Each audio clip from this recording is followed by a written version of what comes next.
سكوب ماروك، متعة الإعلام الجاد والهادف مع نخبة من الصحفيين الشباب الذي جعلوا من أقلامهم سراجا منيرا لينيروا دربكم ويطرقوا بابكم بدون استئذان. وللمزيد من المعلومات والأخبار زوروا موقعنا على www.scoopmaroc.ma.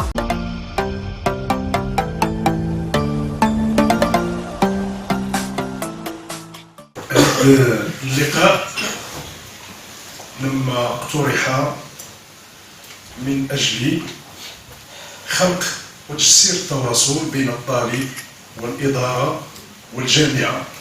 بطبيعة الحال تعرض لمجموعة من الانتقادات، أولا الظرفية ديال هذا اللقاء، ثانيا الأسباب والدوافع التي جعلت بمشاركة اللجنة التنظيمية من اقتراح هذا اللقاء في الظرفية الحالية، وهي أسباب موضوعية.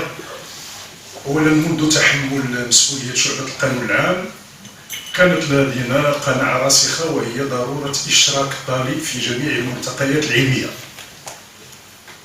وكذلك كيف يمكن للطالب أن يرافع عن قضاياه المصيرية والاستراتيجية. هذا الاستشكال الأول.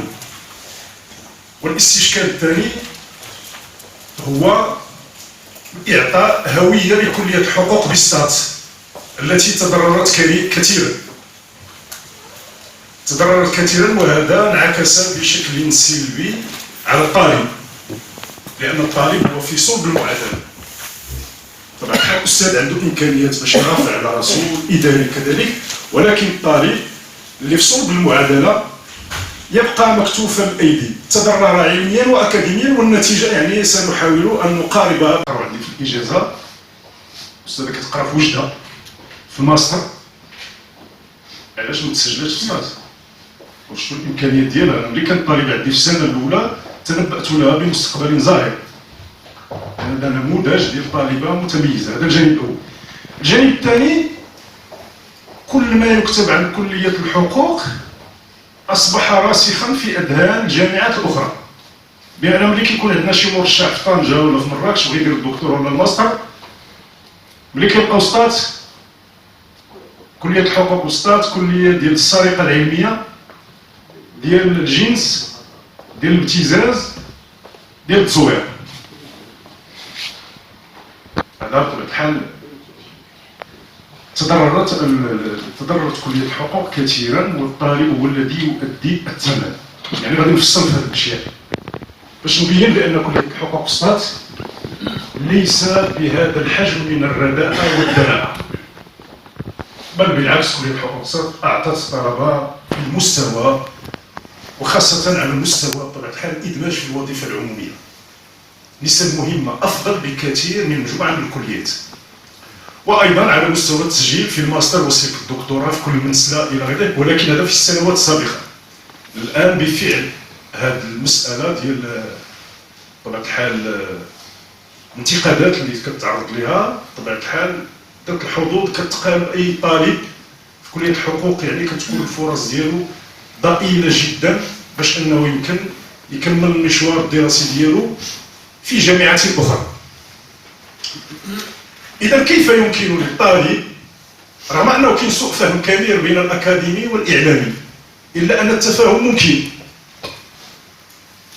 علاش؟ لماذا؟ دور الإعلام هو خطير جدا، ماشي بس يعني تم تسميتها بالسلطة الرابعة، لأنها بالفعل سلطة رابعة أو صاحبة الجلالة، لأن بالفعل موقعها كثير، بل أخطر من الفن الإعلامي وأخطر من النيابة العامة، من الوكيل المالك والوكيل العام. لماذا؟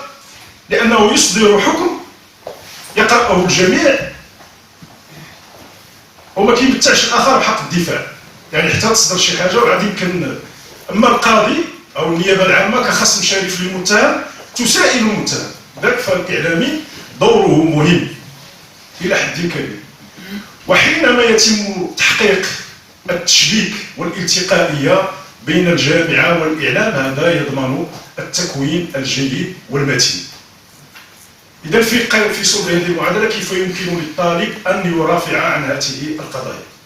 أولا التسلح بالأسلحة القانونية، والتفريق بين الحقوق والواجبات، وأيضا القدرة على الإقناع والقدرة على تحقيق المكتسبات المشروعة بطبيعة الحال.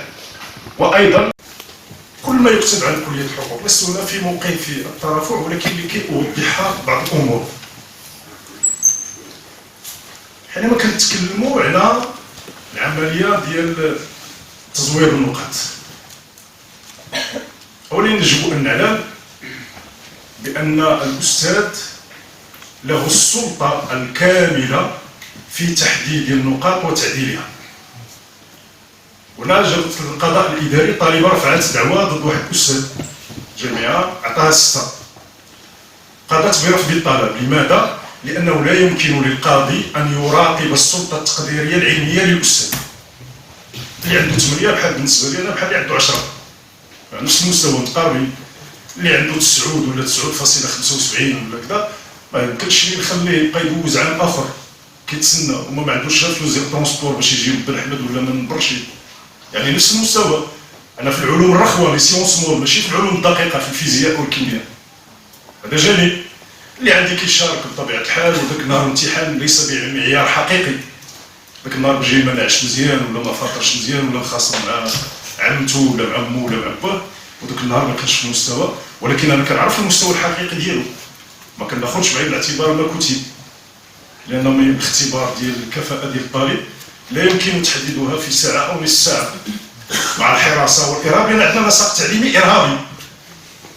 تيجي للكلية وهو خايف، تيدخل المحاضرة ما محلش راسو، نهار الامتحان كيتبع الطلبة سيرتو الطالبات كتجي كتقفقف عليه داخلة كتحاكم.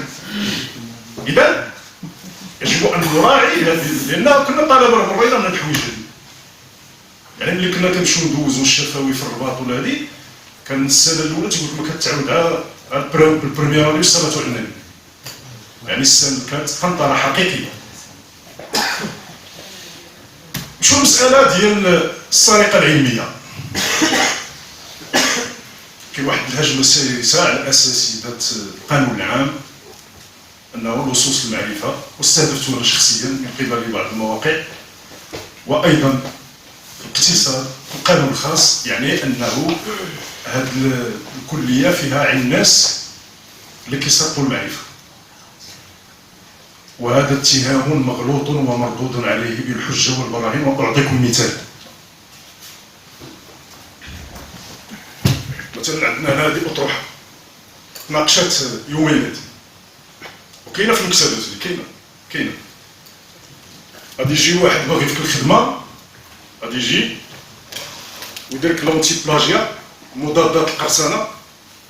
الصفحة الأولى يقول لك هذه ما فيهاش إحالات، هذه ما فيهاش إحالة، هذه ما فيهاش إحالة، إذا أنت تعتبر سرقة علمية. لكن حقيقة الأمر هذه النسخة ليست نهائية. علاش؟ لماذا؟ لأن الطالب أمام اللجنة العلمية أعطيناه مجموعة من الملاحظات، غادي تدخل هذه وغادي تزيد هذه الإحالات وغادي دير هذه، وما غاديش تاخذ الدبلوم ديالك تيوافقك الأستاذ المشرف بأنه تم تعديل هذه الإحالات. كتمشي للإدارة وكيعطوك الكاشي، كيديروا فيها كاشي بأنها نسخة نهائية. عاد ديك الساعات يمكننا نديروا التقييم ديالنا. وكاين اللي كيبغي في الخدمة كيشد الأطروحة ديالك أو كتب وكيمحي الإحالات وكيرجعك من لصوص المعرفة. بطبيعة الحال يعني لحسابات لا يعلمها إلا هو بطبيعة الحال. إذا هنا ثانيا أن أساتذة كلية الحقوق في بسطات ملي كيمشيو شي ندوة أخرى في بني ملال أو في مراكش ولا بشهادة الجميع، يعني كفاءات نادرة وكفاءات عالية. ماشي حنا كنقولوا، كيقولوا الآخرين اللي كيحضروا معنا، بل أساتذة من خارج أرض الوطن حضروا معنا أساتذة الجزائريين. الأساتذة ديال كلية الحقوق ديال سطات كانوا متميزين في بني ملال، كانت ندوة حول الإرهابيين. نمشيو للمسألة ديال الجنس، الابتزاز الجنسي. أنا سبق لي طرحت سؤال: إذا طالب أستاذ من إحدى طالباته خدمات جنسية مقابل منحها النقاط بسخاء، ما هو التكليف القانوني لهذه العملية، لهذه الواقعة؟ الشطر، استغلال النفوذ، الابتزاز، التحرش، إخضاع. طالبة له سلطة عليها التعسف في استعمال الحق ورفضته الإدارة، ودخلت قلت لهم إما غيطرح سؤال ولا نخرج الطلبة ديالي، ما عندكمش حق، لا العميد ولا الوزير يمكنه أن يرفض أو يتدخل في السؤال باش نتينوا الظاهرة كنتينوها، يعني كتيرها باش وجميع الأسئلة كنحاول ما أمكن نربطها بالمحيط الخارجي أو بالمستجدات. السؤال ديال الصيف المقبل اللي طرحته الأخت كان على الشكل التالي: يوجد في قمة الهرم السياسي الله عز وجل ويتبعه الرسول ويتبعه الملك يسوس الأمة، حلل وناقش. هذا طرح في رمضان. من بعد 3 شهورين عاد بدات الأستاذ الجامعي يتطاول على الذات الإلهية، بعض الزعماء السياسيين أستاذ جامعي بسطاط يعمم الجهل، فيصل القاسي أستاذ جامعي بالمغرب يجعل من الله رئيسا لحزب سياسي بشكل غبي. يعني كانت واحد الحرب شرسة مباشرة بعدها باش كان هذاك الشيء مخدوم مباشرة. يلاه دازت يومين تحقيق أستاذ جامعي ضبط متلبسا بالسرقة العلمية، يومين.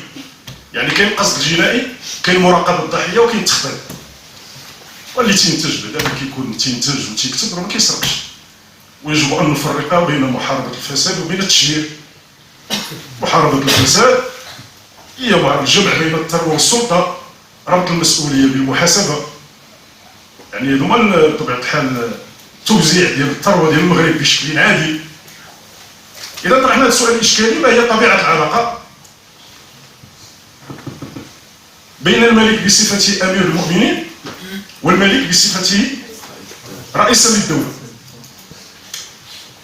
واحد الزعيم سياسي قال هذه الأسئلة كتعلم الجهل، قلت له ما عندكش القدرة الفكرية باش تناقش بعد هذه الإشكالية اللي جاوبوا عليها الطلبة ديالي ديال السنة الأولى، وكانوا الطلبة في المستوى جاوبوا على الإشكالية كيردوا بشكل علمي، يعني دون تملق الأستاذ، كيردوا عبر كاين اللي من وجدة، اللي من طنجة، كاين اللي من الخارج. هنا شنو الهدف من السؤال؟ السلطة الروحية والسلطة الدينية للملك. هل الملك بمقتضى الوثيقة الدستورية ل 2011 مسؤول أمام الشعب؟ حينما نتكلم عن ربط المسؤولية بالمحاسبة، هل يمكن محاسبة رئيس الدولة بصفته أميرا للمؤمنين أم بصفة رئيس الدولة؟ الوثيقة الدستورية صامتة، ما كاينش مقتضى دستوري كيربط مسؤولية بالمحاسبة بالنسبة لرئاسة الدولة أو بالنسبة لإدارة المؤمنين، لأن الملك مسؤول أمام الله وأمام التاريخ وغير مسؤول أمام الشعب المغربي. هذا الفقه، التحليل علمي. ثم الزعماء جاوبنا غير جاوبونا بعد على السؤال وعرفوا المقتضى ديال واحد القول راه ماشي ديال الأستاذ خبريشة، ديال الأستاذ طوزي وفي 2011. وهذا المغزى ديالها: لماذا فرق الدستور بين الملك بصفته رئيسا للدولة وأمير المؤمنين؟ لماذا؟ هو هذا التفريق ليس اعتباطيا وإنما هو تفريق قصدي، بمعنى إمارة المؤمنين الملك لا يحاسب ولا يمكن مقاضاته ولا يعتبر سلطة إدارية، يعني كيقوم بتدبير الحقل الديني.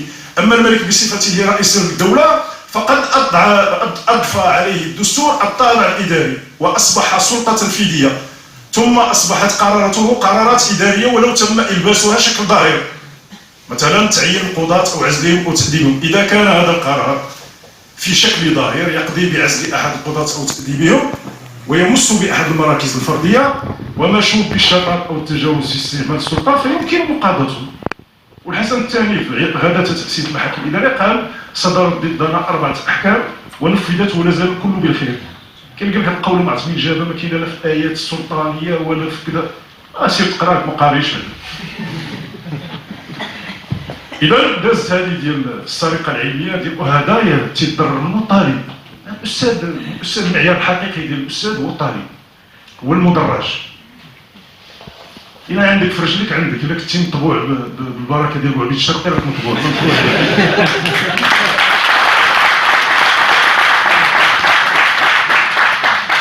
هل الطالب يتلقى تكوينا متينا وبلغة الأرقام أم أنه تيجي محاضرة كذا؟ نعم طبعا الحال. والطالب اللي كيهمني أنا هو ردود الفعل ديال الطالب. لماذا؟ لأن الجهة المستهدفة هي الطالب ماشي شي حد آخر، وأنا كنأدي واجبي ديالي كنتخلص باش نكون طلبة.